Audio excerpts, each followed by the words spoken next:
Bett is the global meeting place for the education community. A trusted brand with more than 30 years of heritage, the Bett Series promotes the discovery of knowledge and technology to enhance lifelong learning. Hello! Aruba, a Hewlett-Packard enterprise company, is the global leader in secure, intelligent edge-to-cloud networking solutions that use AI to automate the network while harnessing data to drive powerful business outcomes. With Aruba ESP or Edge Services Platform and as-a-service options, Aruba takes a cloud-native approach to helping customers meet their connectivity, security and financial requirements across campus, branch, data center and remote worker environments, covering all aspects of wired, wireless LAN and wide area networking. To learn more, visit Aruba at www.arubanetworks.com. You cannot innovate all by yourself. You can invent a different practice. You can try it out. That's okay, and that's the way to begin. But you have to get allies within schools, within management, and then get other teachers, other schools to replicate, to innovate on your innovation. And this is the way you get people around changing the school itself. Hello everyone and welcome to the Edtech podcast. This week we are back with our What Matters in Edtech series, season 2, and this time looking at innovation. We talk about why innovation is so important, how to create the space and skills for innovation, and how to measure innovative impact, including by asking questions such as, how much time have I saved as a result of my actions? It's often better to kind of take a few steps back and say, well, actually, what are the high level objectives? Because suddenly you realise that maybe actually there's a different way to skin this technological cat, for want of a better phrase. The fact that all these exams are cancelled, the fact that universities are not relying on SAT scores at the moment to admit students is a huge opportunity for us to do things like develop alternative modes of assessment, to test that blended models in education, and so much more. So I hope that we can take the current crisis as an opportunity. Whichever organization I work with, including in NIE, I identify who are the innovators among us. So these are the people that will constantly come to me and say, Sam, I have got a great new idea. And they are always on my email list, and we always have coffee. And these are what we call the pedagogical development and innovation leaders. A big shout out to Bett for supporting this series, Aruba for supporting this episode, and to our fantastic guests for their thoughtful insights on this topic. Okay, here we go. Please can you introduce who you are and what you do? Sure. I'm Raya Bishahri. I'm the founder and CEO of All Academy. All Academy is an award-winning organization.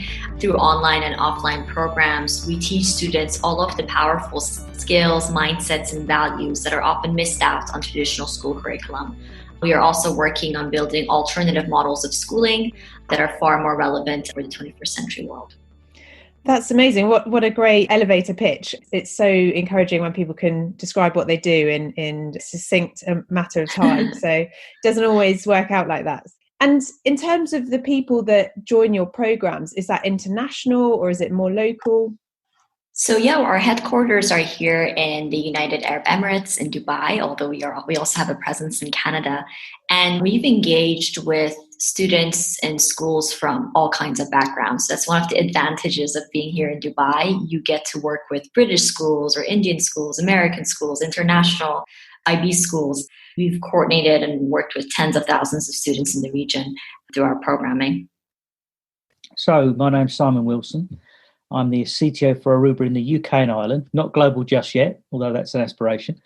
And what do? Well, as my role as CTO for Aruba, I spend most of my time at the beginning of our journey with our customers, sharing our strategy and our vision, listening to their challenges and figuring out how we can make the technological innovations that we've developed solve their particular business problems. We talk a lot about the art of the possible. Art of the possible. And everyone can, I think, benefit from that way of thinking because you can always do more than you think you can, usually. Exactly. I mean, a lot of people, it's you don't know what you don't know. So by listening to customers, we find so much about their businesses and their business challenges, which helps us to innovate our products. And when they hear about our innovation, it helps them think about different ways to do things within their businesses. So it's a very collaborative conversation. Hi, everybody. I'm Luciano Meira. I'm a professor of psychology at the Federal University of Pernambuco. There I teach and research about the learning sciences. And that's been going on for about 30 years. And 10 years ago, I co-founded an Edtech, the Recife's Tech Park, Porto Digital, or Digital Harbor. And it's an Edtech based on gamification and digital games for education. So I'm both an academic and entrepreneur. Okay, my name is Samson, and I am the head of the Center for Innovation in Learning at the National Institute of Education in Singapore. We are an institute of the Nanyang Technological University. Just a little bit more about our center. We are basically, a center consists of a number of specialists. Our primary goal is not about research, but we work very closely with our faculty in bringing about innovation in learning. We have a few teams, specialists over here in our center. We have what we call the learning strategists. Traditionally, you probably know them as instruction designers, but we don't call them instructional designers over here because of the kind of work that they are doing, which is very different from traditional instructional designers. So what they do is that we endeavor to create impactful learning experiences through the applications of what we call human-centered design approach and sensible use of data in guiding pedagogical design. Another team that also play a very important part and they work very closely with our learning strategists is what we call the learning technologists, probably a common term. In some places, it's known as education technologists. So what they do is that they review the possible technological options to our learning solution, and they propose and provide the best uses of technology to meet teaching and learning needs of our faculty members. Last but not least, we have a very important team. We call them the digital media specialists. Basically, what they do is they serve as a collaborative bridge between our stakeholders by using their expertise in media production, digital media production, to communicate abstract ideas via the means of audiovisual medium. So we have 3 big groups over here, and that's what we do. Now you've got to know our guests a little, I thought we could mix things up this week by front-loading all their recommendations on innovative thinking to get your brain whirring before we get into the interviews. Are there any individual thinkers that inspire you around this subject as well? Absolutely. I think definitely a few people I would mention. One, Mark Prensky. Mark Prensky is on our advisory board, and you might already know of him. He's a thought leader and advocate for reform and moonshots in education. And his philosophy is all about education for what he calls positive civilization level change. So changing what it means to be educated away from that academic definition towards a definition where being educated means about being empowered to better yourself and better the world through that process. And Prensky has a number of books that, listeners can check out on this topic. Another one is Tony Wagner. He has a book called Creating Innovators, and he's done an excellent job creating a framework and analyzing what it is that makes innovators in today's world and working backward into the kind of teaching that results into creating innovators. The third thinker or book I will put out there is my co-founder, Rowan Roberts. He has an excellent book called Cosmic Citizens and Moonshot Thinking, Education in an Exponential Era. And you can find it on Amazon as well as an ebook or physical. And it's an excellent blueprint of what needs to change in education and how. And he also has a lot of very well fleshed out case studies of activities and sessions and programs that we've done in the past that, with the resource of the books, teachers can actually replicate in their own schools and in their own classrooms as well. What resources do I recommend to inspire people in this space? That's a very interesting question. I suppose don't be constrained by traditional thinking about the way you've done things. Give yourself space. Don't try and think about how you will achieve something. Try and figure out what it is that you need to achieve. Maybe take a step back. Some of the less interesting conversations we have with customers are where they come to us having already decided exactly how they're going to do something. And sometimes that's entirely right, but it's often better to kind of take a few steps back. The first thing to say is innovation can come from absolutely anywhere. I often find that the best ideas come from the people on the shop floor, the people who are dealing with the challenges on a day-to-day basis. You know, in healthcare, it might be the healthcare visitor that has to go to people's houses. You know, it might be the receptionist that has to welcome visitors into the building. It's the people at the coalface. I think that's where the most interesting innovations in use cases come from.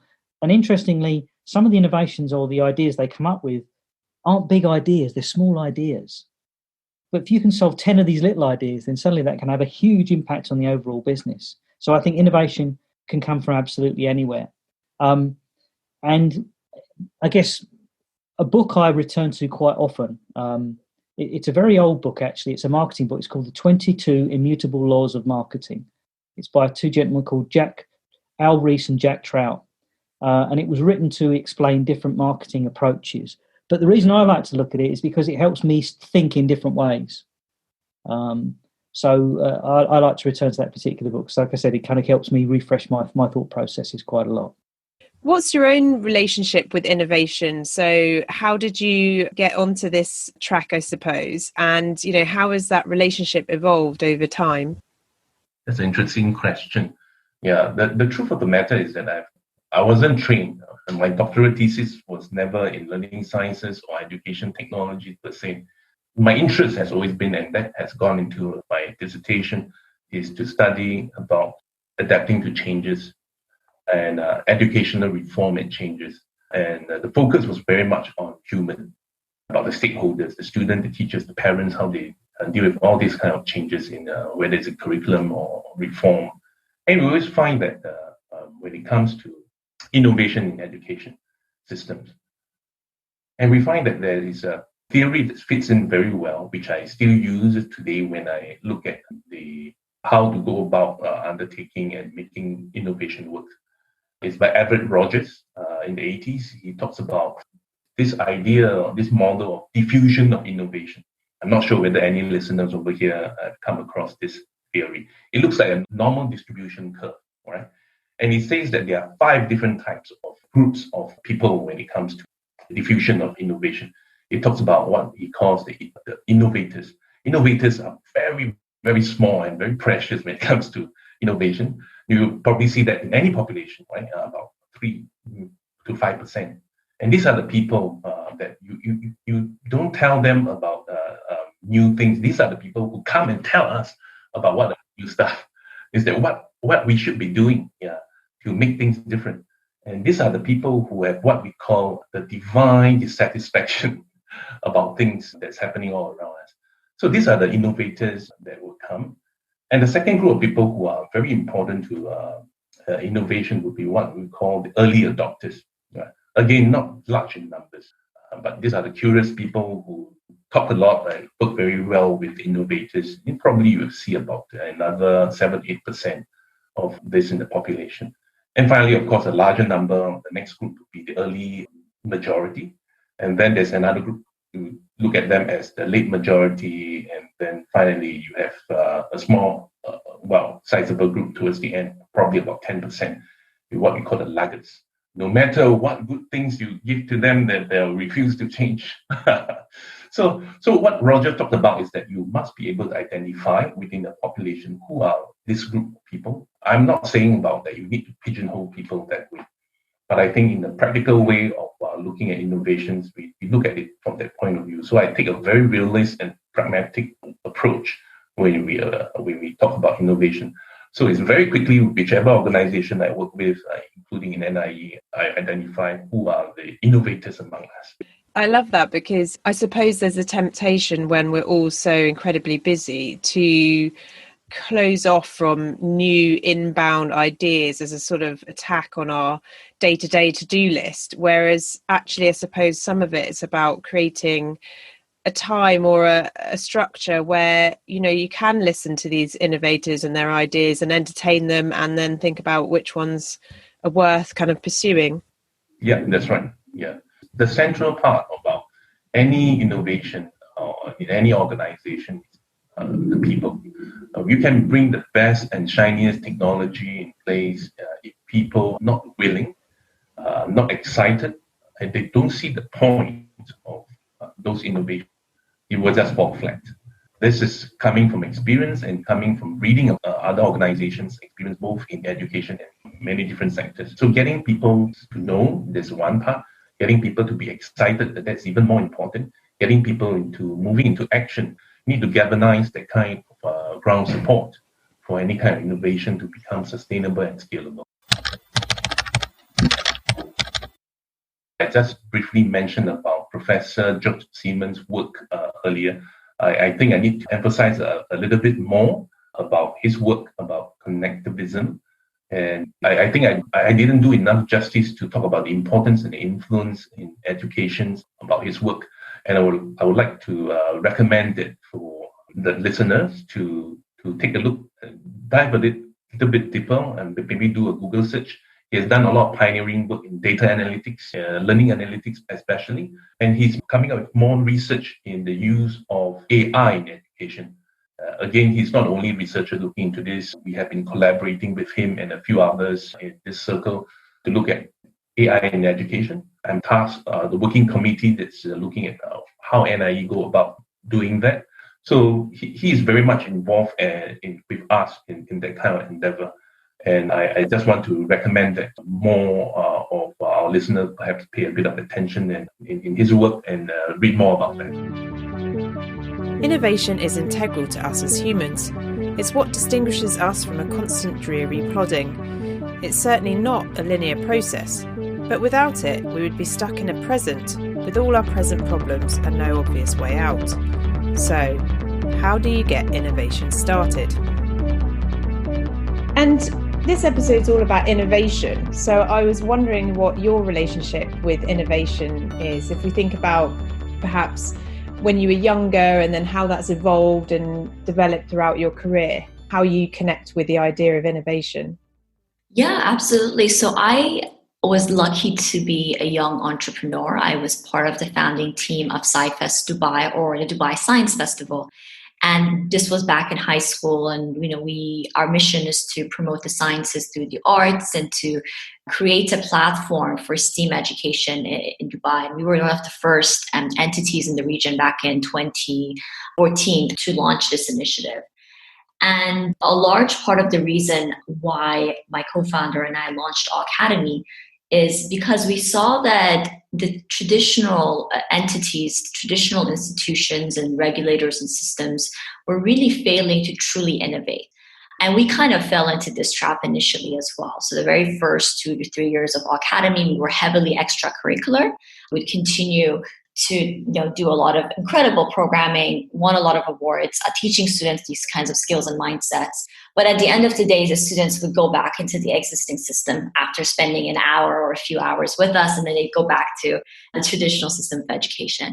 Like many other edtech companies, we weren't having the most amount of impact and innovation by simply having a model like this. So my hope for innovation in education is that people stop making incremental changes and improvement on the existing system, but instead start building alternative systems and models. And that is where I'm highly passionate about alternative models of schooling and alternative models of education.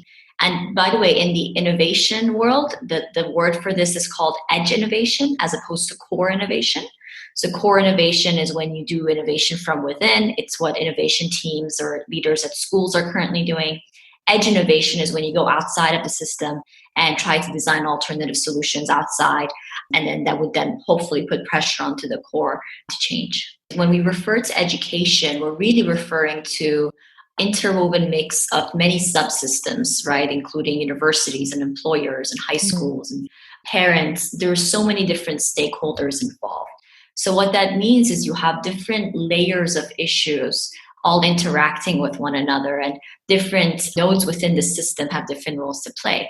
And anyone who goes out to start changing this education system quickly realizes that you can't tackle one node of the system at a time. For example, you can't start developing radically novel curriculum without upskilling millions of teachers.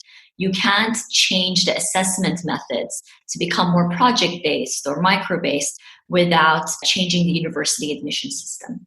You can't change the narratives around success in schools without educating parents on the changing narratives in the world at large. So all of these issues interact with each other. It's kind of like the classic chicken or egg causality dilemma, except that there are multiple chickens and there are multiple eggs here in this situation. So what we've seen is that, from our perspective, we've had to do like all of the above. So we work with the regulators. We're in conversations with regulators and accreditors to start accrediting alternative models of schooling. We, over the course of the pandemic, did multiple webinar series for parents around the future of work and future of education to upskill parents. We even work with a lot of traditional school providers and their innovation teams in order to kind of start integrating some of our curriculum into existing system. Ultimately, you have to be able to work with all of these stakeholders. I don't think change, true innovation in education happens in isolation. It happens through a paradigm shift of all of these different stakeholders working together towards a common vision.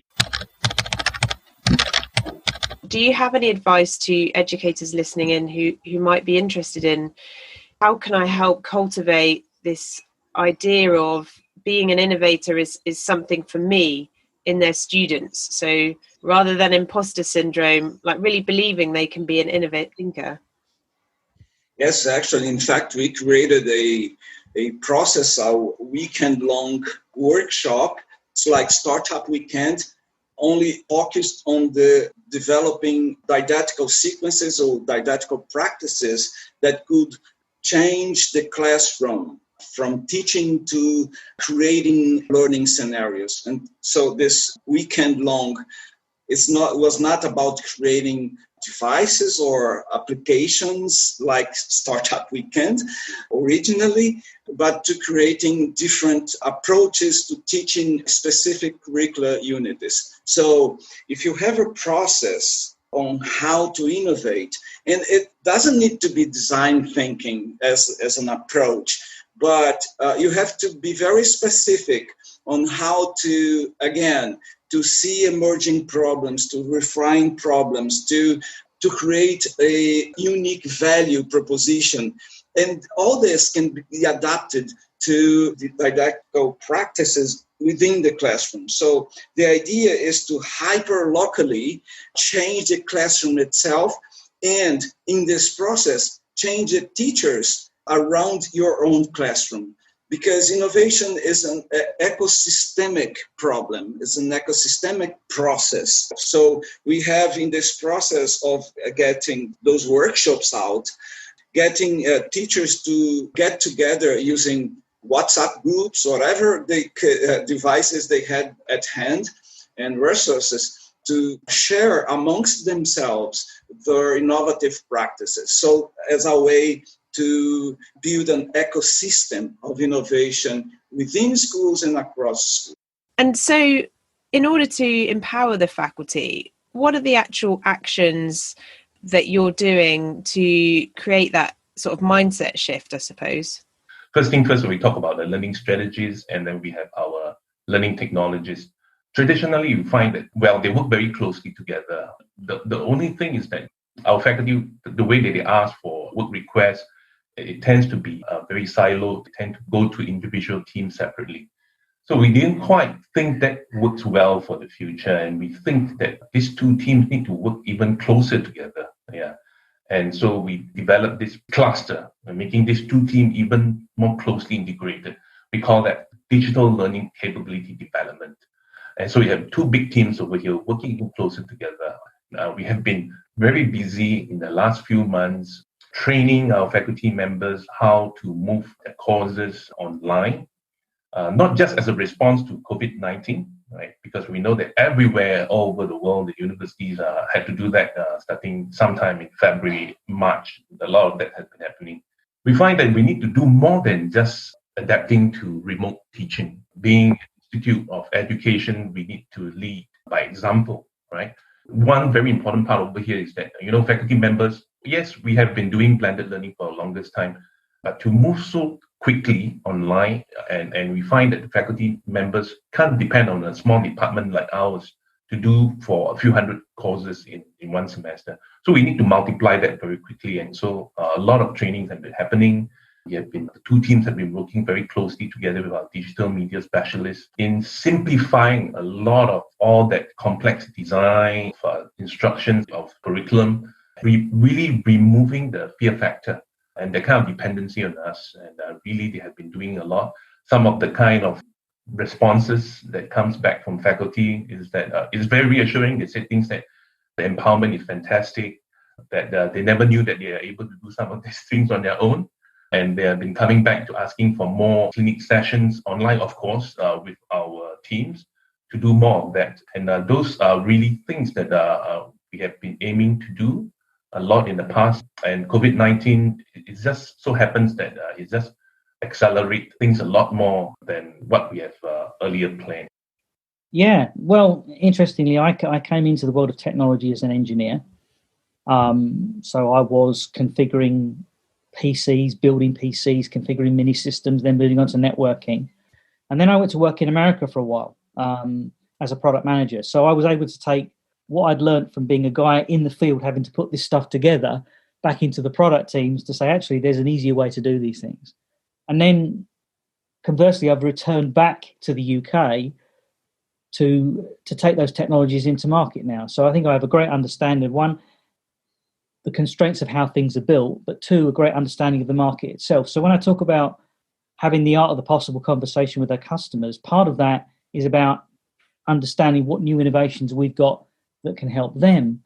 But it's equally important that I'm out in the field listening to customers and looking at their challenges, so I can then feed that information back into our product teams to say, actually, this is a really interesting problem. I think we could solve with existing technology with just a small tweak. So it's a very much a kind of a back and forth arrangement. So it's a really interesting point because, I guess people think of innovation through different lenses. And so you can think of technical innovation, but there's also sort of the business model innovation or pedagogical innovation. And it's not the CTO or the CEO, or whether it's schools network directors, but like it's actually being able to amalgamate all those skill sets. 100%. I mean, we often find that the most rewarding conversations and the most learning we do is when we talk to companies and we get access to people outside of the IT teams. I mean, we love talking to the IT teams. Inevitably, they're the guys that are going to have to implement and live with the technology that we provide, and they're a great way to understand the customer's business. But oftentimes, IT departments are under so much pressure to keep the lights on, that they don't always have the time to go out and talk to the different lines of business, the different departments, to figure out what their new requirements are. I mean, there was a great analogy somebody shared with me once, is when you're up to your waist in alligators, it's very difficult to remember you're there to clean the swamp. And I guess one of the things that we certainly try to help our IT, partners within our customers do is to spread the view of technology and the ideas and the things it can deliver, and to engage with those different lines of business so we can find out, what new challenges they might have that we can help them solve. And to what extent do you think that creativity and innovation go hand in hand? This is vital, actually. You see, Ken Robson passed away, which is unfortunately very sad to our educational world and to actually to the world of innovation. And he was the person who bring several years ago to me this idea of creativity and innovation, and how, of course, creativity was being killed, eliminated somehow in schools and at the university level.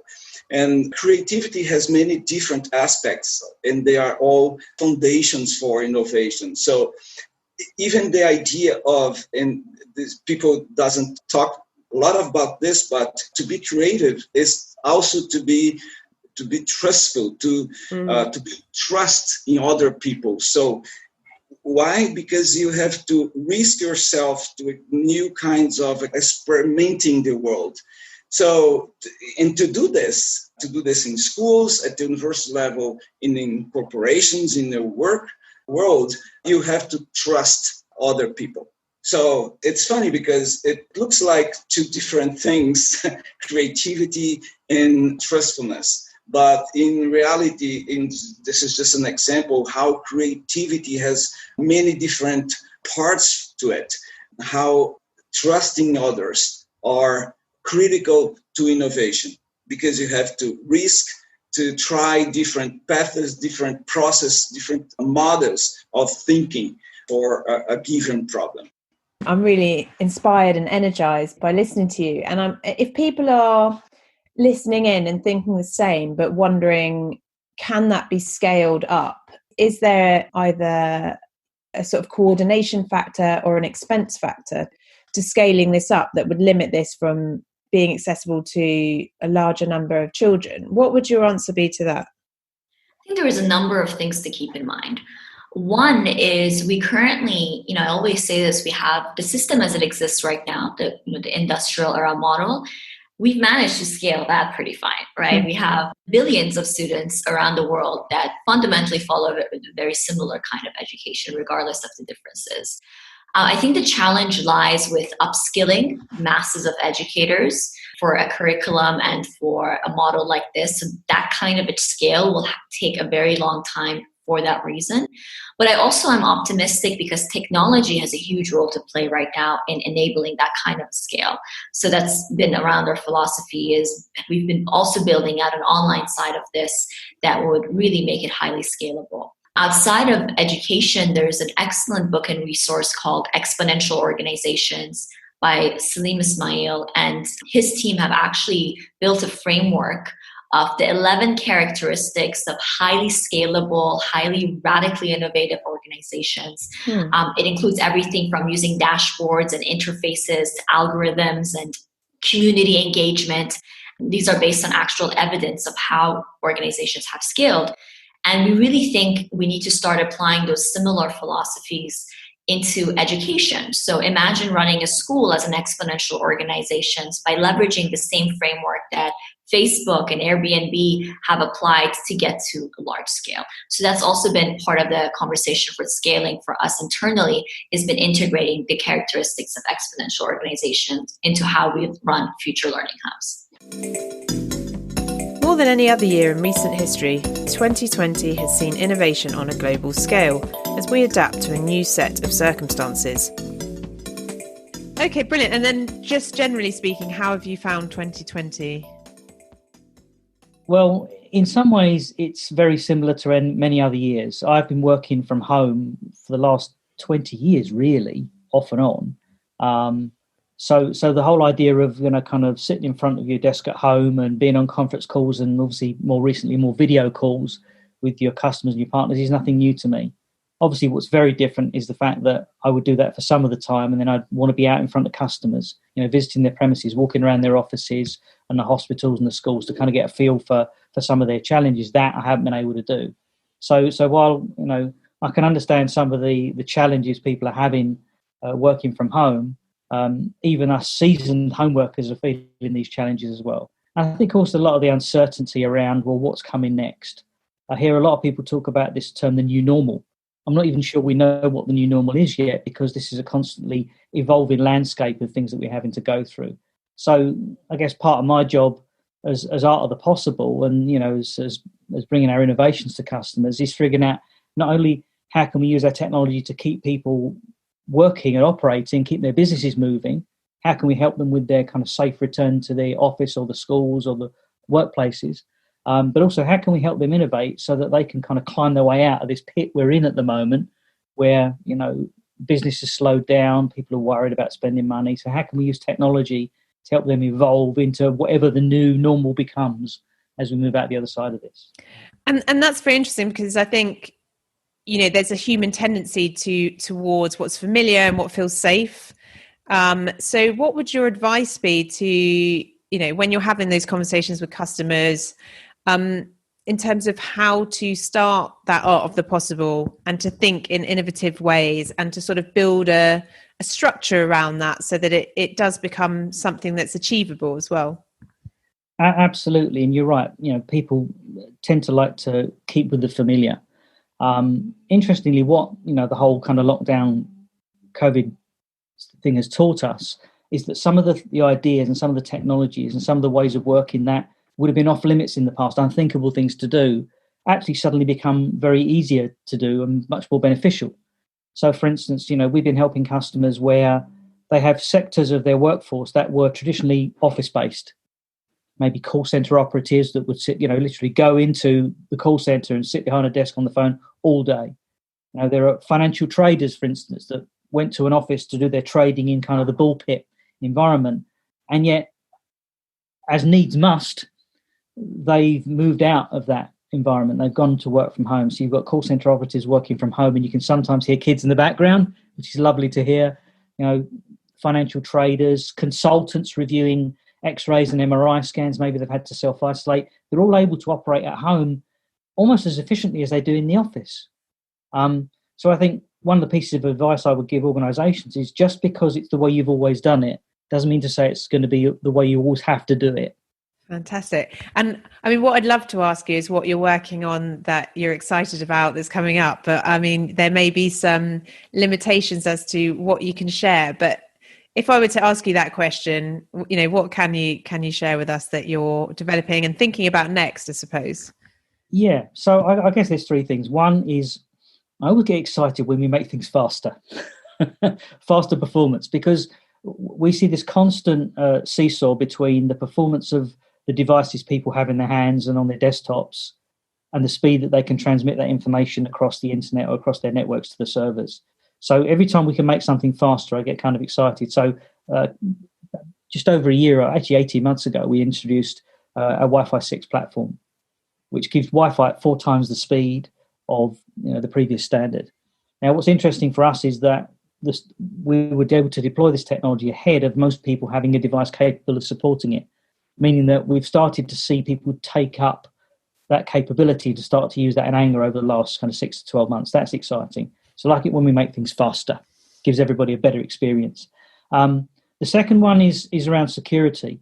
The way we've connected to networks and the way we built them has not really changed much in the past 20 years, not really.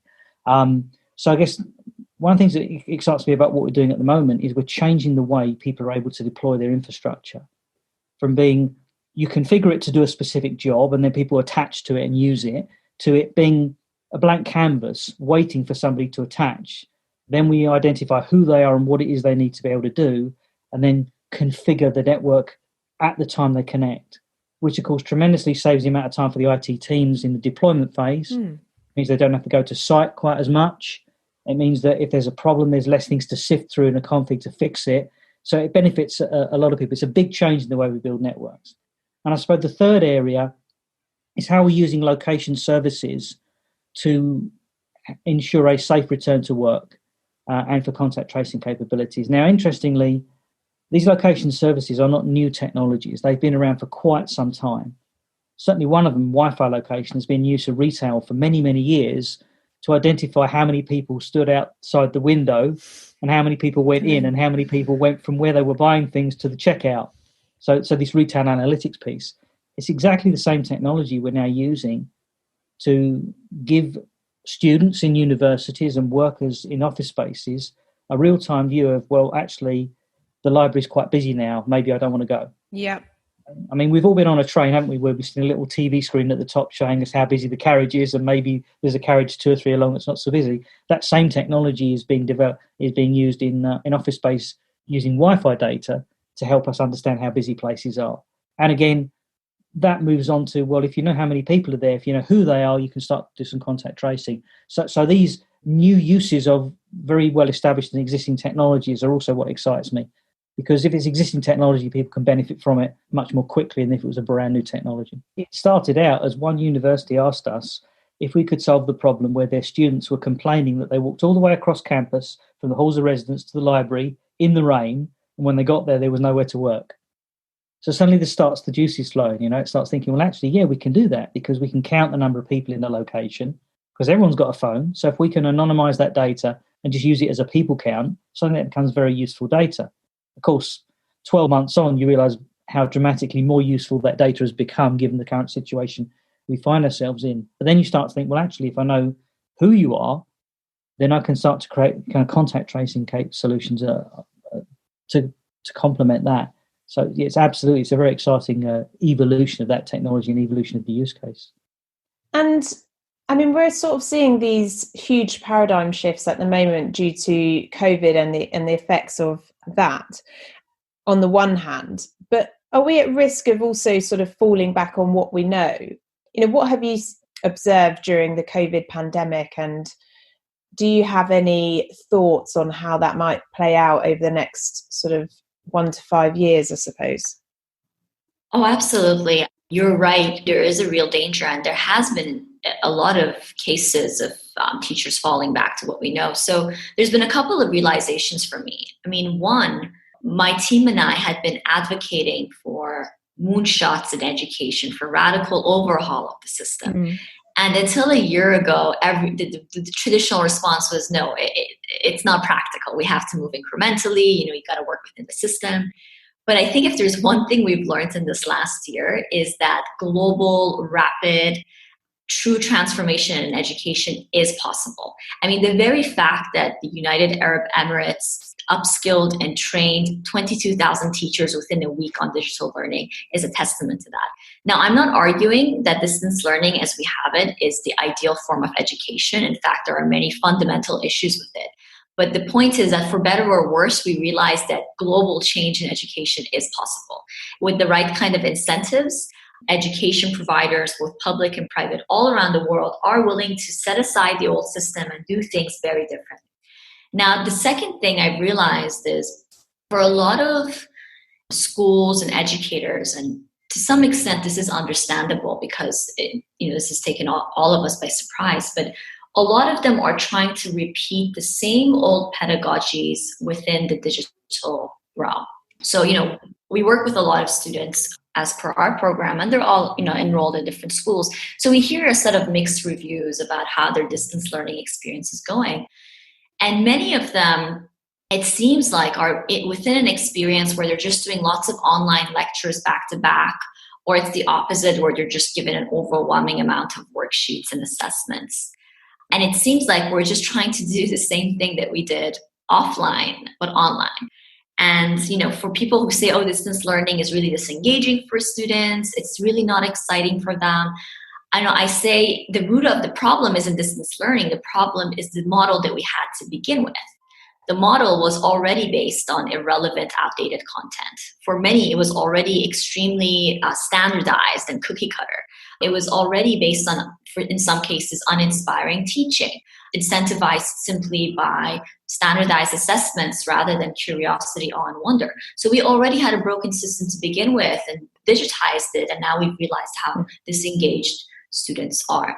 At this point, we're just contrasting how we did things over the summer. So we did a couple of cohorts of an online summer camp. And the goal of the summer camp was to prepare students for a post-pandemic world. Half of our students were also coming from backgrounds where they were on financial aid at school and received scholarships. And throughout the course of the 10 days, we covered areas such as preparing for the remote workforce, developing your emotional intelligence in a time of crisis, being able to tackle challenges through systems thinking and applying systems thinking to COVID-19 pandemic. So we created a whole novel curriculum that was actually relevant to students during such a time, to use this as an opportunity for them to learn rather than fall back on their education. And at the same time, while the program was completely online, it was completely interactive and project-based. We did a lot of breakout room activities and discussions. Students were developing creative projects throughout and sharing it with their peers. We did multiple career stories where they got to hear from people into the workforce, lots of games that we played and one-on-one mentorship sessions. So we completely reinvented the pedagogy to actually make it social and interactive and engaging, even if it is completely online. And that was really key. And I think that was a huge lesson for us that, yes, it's absolutely possible to have inspiring, relevant, engaging distance learning, but you have to upgrade the content to something that students actually care about in a pandemic, and you have to do it in a way that's engaging for them. So going back to sort of education and the average experience, if you will, of education and teaching and learning, what would you like to see change, and how would you like to embed some of these ideas into an average student, if there is such a thing, into their experience within sort of the education system? What would you change? Well, first of all, universities should stop using students to get papers done. It's the other way around. Students should use the university to see problems, refine problems, and build solutions. So it's like teachers are usually just giving out knowledge, when many times students do not know what that knowledge is for. And that's very frequent and unfortunate. So it's the other way around. We should get students to recognize problems. It's a very difficult matter, actually, this particular point, because usually as teachers, we give problems to students, try to solving with the tools we teach. So this to me, it makes no sense. We actually should teach students to recognize where the problems are emerging. And this is very difficult because they have to refine the problem. So half of our course is actually trying to get students to refine problems so you can create solutions that are focused on problems. This is like design thinking all over, but in a process known as challenge-based learning. So every week, students get a different perspective on the problem and the gradual creation of its solution. So they have created many different things. I can just, as an example, cite, they make up, well, it's not fake startups, but actually many of these groups end up at the tech part being really startups. But these groups, they create real solutions. Like BC Flow is one of these teams. They created a way people can ride bikes together through town, because riding together is safer than alone by yourself. And so they created an app that localized bikers going to the same directions and reunite them in the same route so they can ride together. This is a kind of solution that has very many interesting implications on mobility, on how cities are organized, and is connected to the UN's sustainable goals for 2030, which is very interesting because they are solving local problems but thinking globally. How can we measure the impact of innovation, and how can we start to break down how we think about innovation? Yeah, that's a great question. We hope to do this in a number of ways, but at the moment, our main focus and measure of impact is really the impact that the students go on to have on the world. So for our Learning Hub program, which was designed to really start testing alternative models of education, students go through 6 months of interactive workshops, building core future fluencies, but they also embark on personalized learning pathways where they're matched with industry experts on various learning pathways and work on projects that better the world, and they acquire a whole number of skills. They're working on these projects. For example, we had a pair of students who developed a device that would extract and purify water on Mars. One student actually developed a prototype of a wristband that would track seizures in epileptic patients and gather data analytics on what was triggering those seizures. Another student designed tiny homes, and actually learned a lot of architecture to develop tiny homes for the homeless. So these are just a few examples, but we've had dozens and dozens of such projects. And for me, one of the best measures of impact is this. It's what the students go on to do to better the world. And I think that's where education can really be a really powerful tool. And that's fundamentally our philosophy, our curriculum around curriculum design, is we ask ourselves, what kind of a world do we want to live in, and how do we work backwards from there? The last thing I'll add here on measuring impact is we also developed a novel core curriculum at our academy called the Human Transcendence Index. And instead of measuring traditional test scores and exams, this index has been used to measure everything from emotional intelligence to blue sky thinking and moonshot thinking, conceptual skills, scientific thinking, analytical reasoning. And ultimately, we're developing a whole set of assessments around each of those things that would allow us to truly measure student learning as it correlates to human progress or human transcendence. So that would be my first question. So any examples of everyday innovation?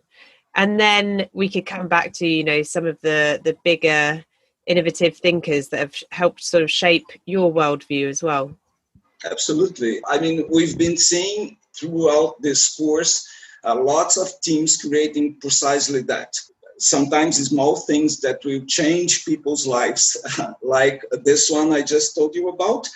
Another one is an artifact that helps older people get around, not depending so much on others. So it's a device that tells your caretaker far away if you fall. So it's a very simple piece of equipment with a few sensors, but connected to the internet. So people can follow your elderly parent or whoever and be warned by this equipment if something bad happens, if this person falls and everything. So this is a life-changing device for many people. So the thing is that if you go to the market, this particular device either is very, very expensive, or it depends on a central call that the elderly must make, and this gets in the way of this equipment really being used by an old person. So our goal is to simplify the things, building equipment, devices that can get to people in an easier way, cheaper way. So sometimes it's simplicity and lowering cost. It's not always increasing technology or adding things. It can also be stripping back. Absolutely, because actually a great many deal of innovations come through the business model that's attached to it. How can we measure innovation? Well, many years ago, I used to work for a company called Bay Networks. Maybe some people here would listening. And we had a CEO at the time, a guy called Dave House, and he said the whole purpose of networking was to eliminate the constraints of distance and time. So if you wanted a measure of success of what we do, I guess, you could look at it from the lens of, well, how much time have I saved people? How much distance have I saved people having to travel? We all want to travel because we're social animals at the end of the day. If I've saved you time, if I can save my file to the file server in half the time I used to, if I have to spend less time figuring out how to use this piece of technology and connect to a network than I used to, then that's a big benefit. So I guess if we can measure it in terms of how much time we've saved people and how much distance we've eliminated them needing to travel, then maybe that has wider benefits for sustainability, carbon footprints, all those kind of things as well. So maybe distance and time are two ways to measure. I absolutely love that. And I love the fact that, you give it's the big picture stuff, so sustainability, etc., but also the personal angst of watching a file save. And you totally get that because, on a day-to-day level, when, these things start to get people down. So if you can make it quick and seamless, it really does affect people's working lives, I think. So 100%. Yeah. I mean, people want to get on with using technology. They don't want to have to spend time waiting for it to do its thing. Yeah. So if we can eliminate that wait time, then we eliminate frustrations and we give people more time back in their day to do other better things. What does all this mean for education, and how can technology help? Yeah, so I guess we have to think of education in the different kind of sectors and the years that we have. So you've got primary education, where everybody's used to just going to the classroom to learn, right? Very little in terms of distance learning, or maybe a little bit of homework and, logging onto some websites to do some math homework and that stuff. But most of the time, you go to the classroom to learn.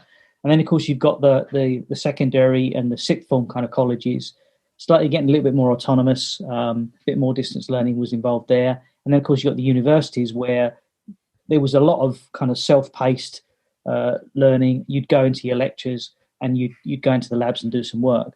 So we've seen changes across all of these different sectors. I mean, I'll take higher education first in the universities. For a lot of the students, one is about the learning, but two, it's about the experience. So, I mean, I have to feel sorry for some of the university students going into university for the first year this year, because freshers is a big part of that.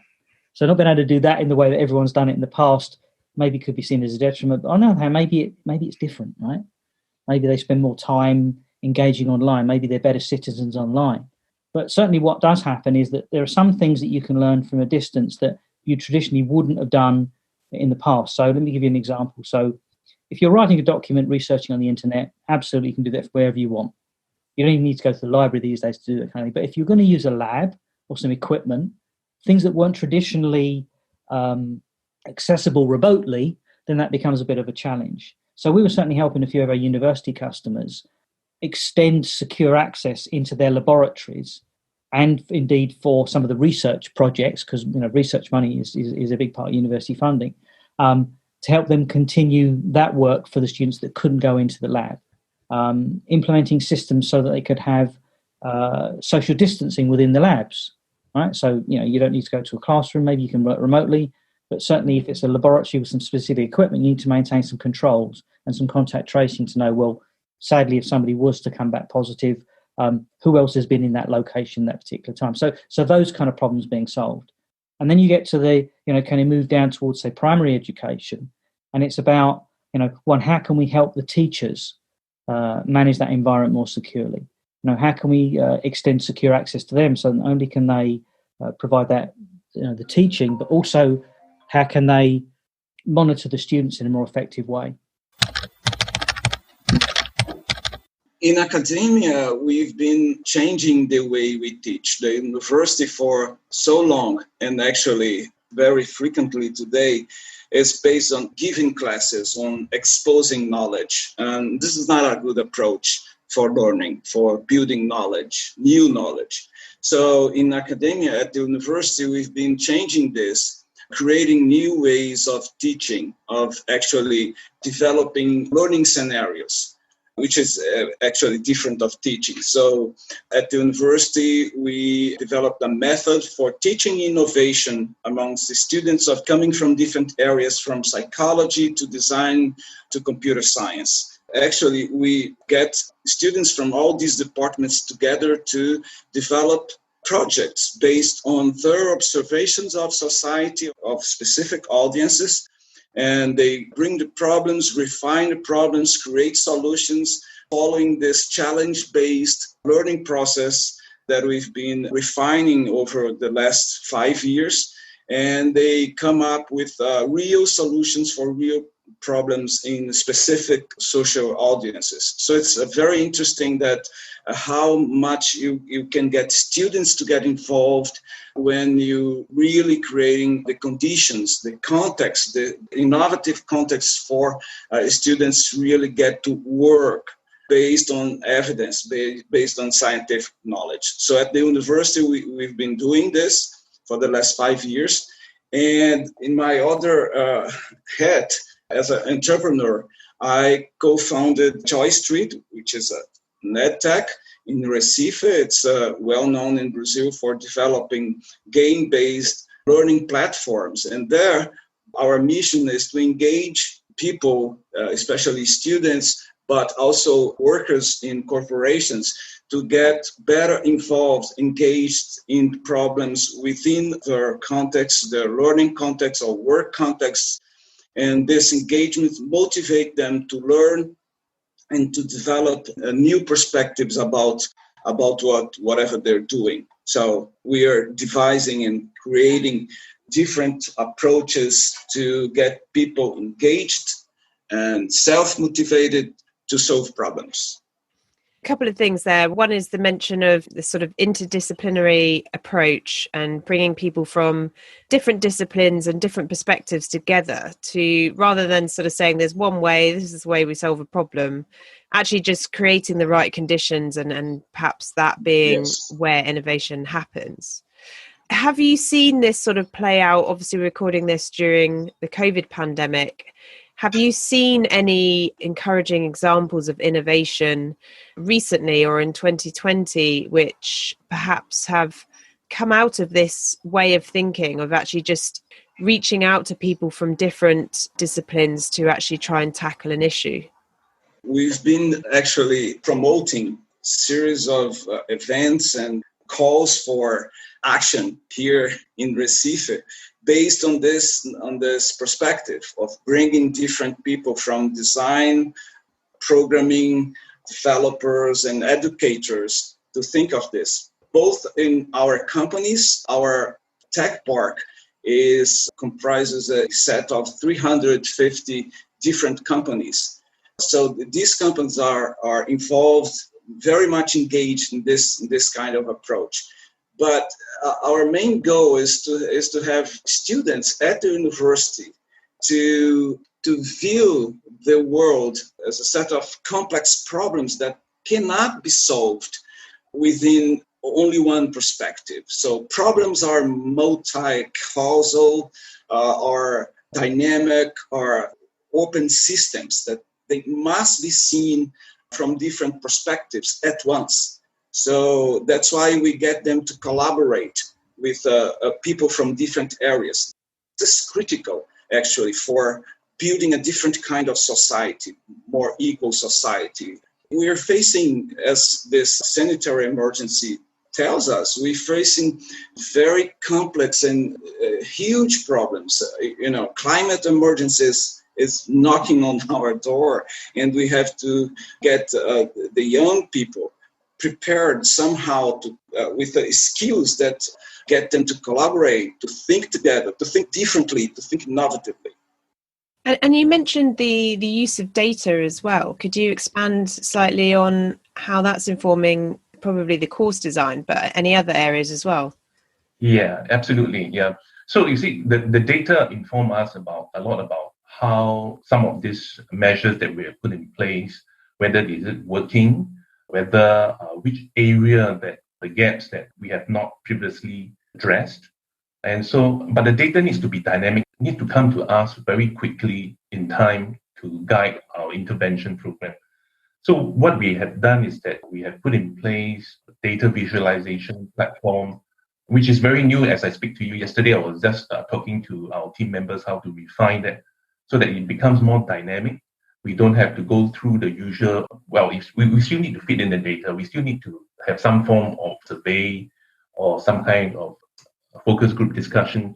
But those data, once it comes in, we want to automate the process that it can quickly bring to our attention, like a dashboard, able to use a way of describing it. And we can very quickly adjust because we want to customize this for different, what we call the academic group. It could be sciences and humanities. They have very different needs when it comes to training. So we want to be able to respond to that kind of needs. So we have that kind of setup over here. There's another one is that, which we have done come close to almost a year, is that we deploy a conversational AI, or in simpler terms, some people call that chatbots.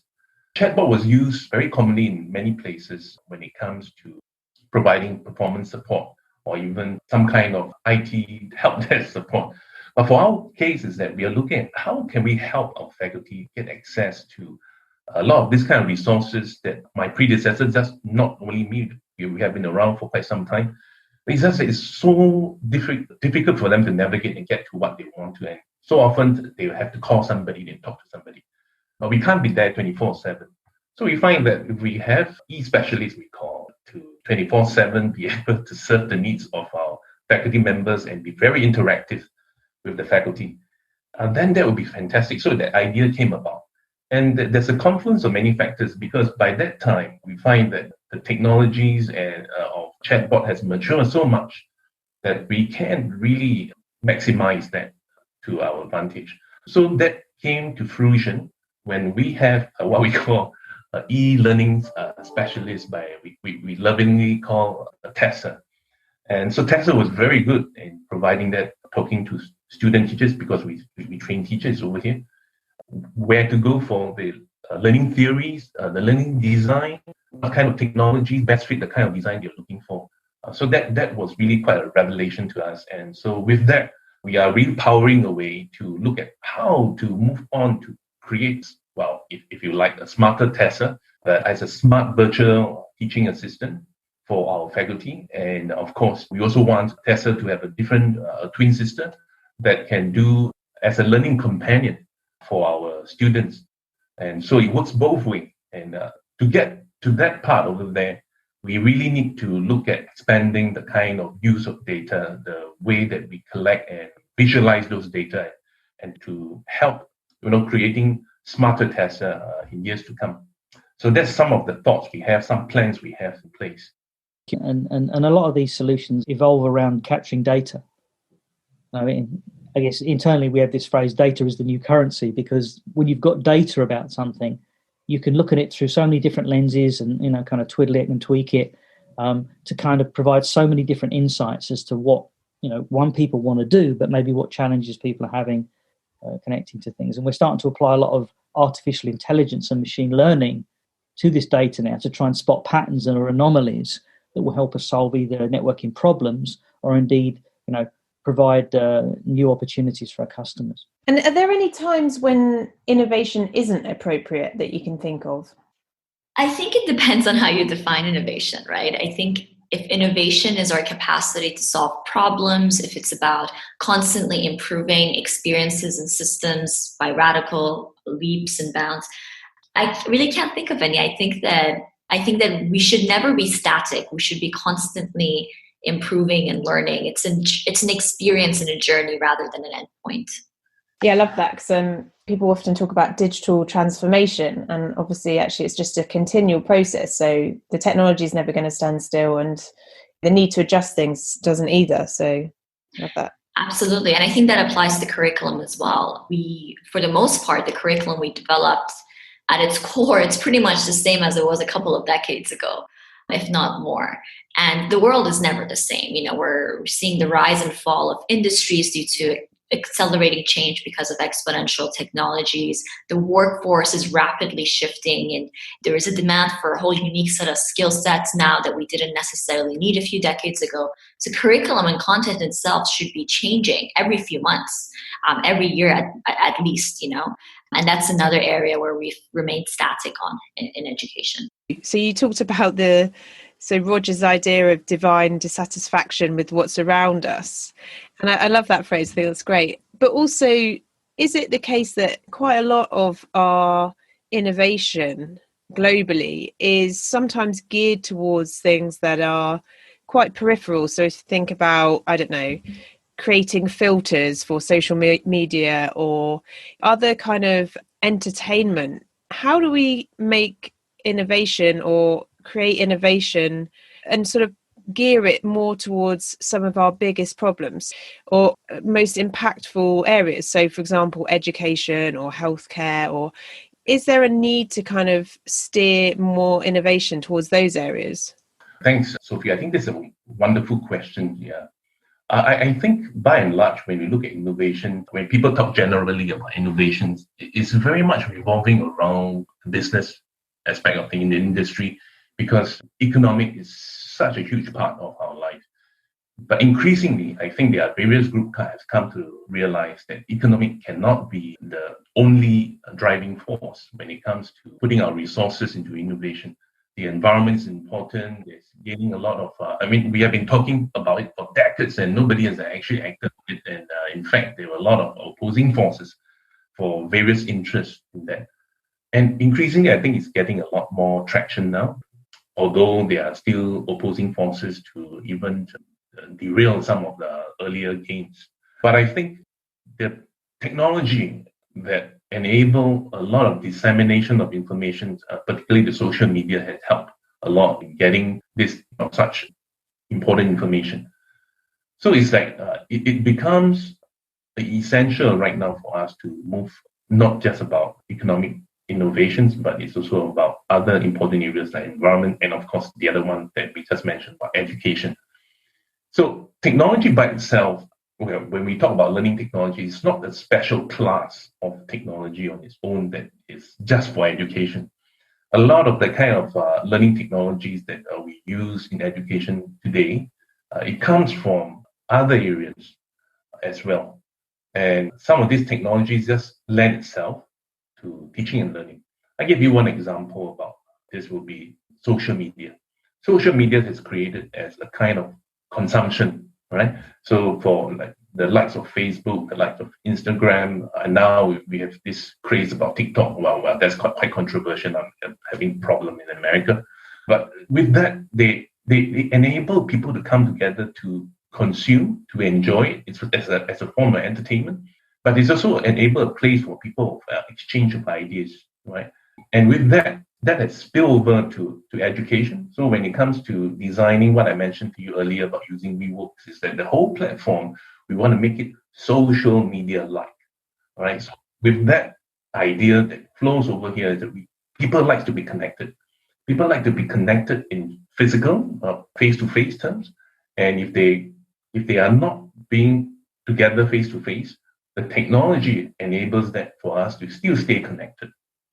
And if you build a platform that is Instagram-like, is Facebook-like, and that ease of getting notification and responding to fellow classmates' thoughts about certain things. It could be something that the person has been thinking about the whole day, and then suddenly there's a eureka, and then started posting that in their platform.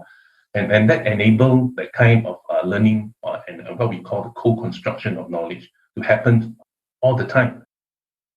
That's almost everything for this episode. Before we go, some final recommendations on how to approach innovation to make it more manageable. I think oftentimes it's not necessarily a conversation that marks, we need to build a new technology. What a great idea I've got for that, because you know that is a very long-term play. The time from the idea to being able to benefit from the technology you develop as a result is quite long. What excites me most is when I have conversations that I can see how there's an existing technology we've used for some time that can be applied to that particular problem. We say looking at it through a different lens. I guess part of innovation is having these different ways of articulating how people work together and how innovation comes into being. And so I love that discussion around distributed cognition and connectivism. And I was interested to know why the idea of Education 4.0, that you're not so keen on that, because I think that could be quite interesting, like what formulated your thoughts on that as well. Yeah. So one thing we want to be very clear over here, because in NIE, we are in the business of education. So a lot of things that happened in the last few years, all the talks about Industrial 4.0, yes, it's very exciting, it's very scary to some people. And then it's very easy to jump on a bandwagon because there's an Industrial 4.0, so there should be an Education 4.0 as a response to all those changes. But the truth of the matter is a lot of things that come out that's being discussed in the World Economic Forum about certain skill set that a human needs to have by 2020. There are certain skill sets they talk about. Well, people need to be more creative. People need to be... Actually, it is not new. If you have a review about what the education researcher has been producing in the literature, even in the late 90s, before the 21st century, lots of that kind of skill set has been talked about. Even the Ministry of Singapore, we have the 21st century core competency for students for learning. It has been there since 1997. There are just different permutations of newer versions of the 21st century skills. So that's the reason why, as an institution, we are not that keen to just jump on a bandwagon and hang on to certain terms to make it sound, well, I'm not accusing anybody for trying to do that, but we just want to be very careful about just coming up with a sexy label for certain things that the educators have been working very hard on. But what I do think is good about the Industrial 4.0 is that it brings to attention the urgency of the matter, that for us to not to be afraid of digital technology, but more importantly, is to embrace it and to make a very good use of it to advance newer boundaries in learning. So this is what we do over here.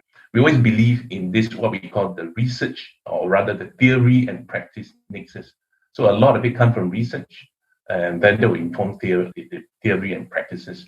So if you would talk about Education 4.0, we will question, what exactly do you mean by Education 4.0? It is just driven by technology, but about the human aspect of things. So a lot of that is very complex, and we would like to be more circumspect when it comes to coming up with a term to describe that.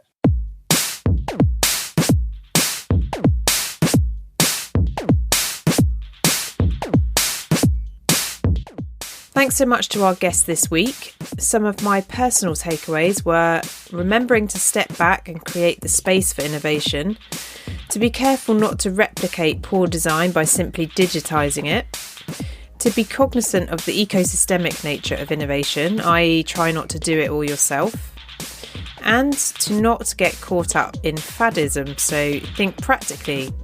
How will this save me time, for example, or save me a journey that I don't need to make, or allow me to have more time to focus on more important things? Thanks again to Bett for supporting this series and Aruba for supporting this episode. For all the show notes, including resource and reading recommendations from our guests, it's theedtechpodcast.com. We always love to hear from you. If you don't want to leave us a voicemail, you can tweet us using the hashtag EdTechPod and Bett2021, or you can leave us a review wherever you listen in. And for more content, check out the Bett website and hub, where you can find out more about innovation and some of the things that we've got coming up on the podcast as well. That's all for now. Have a great week. Bye-bye.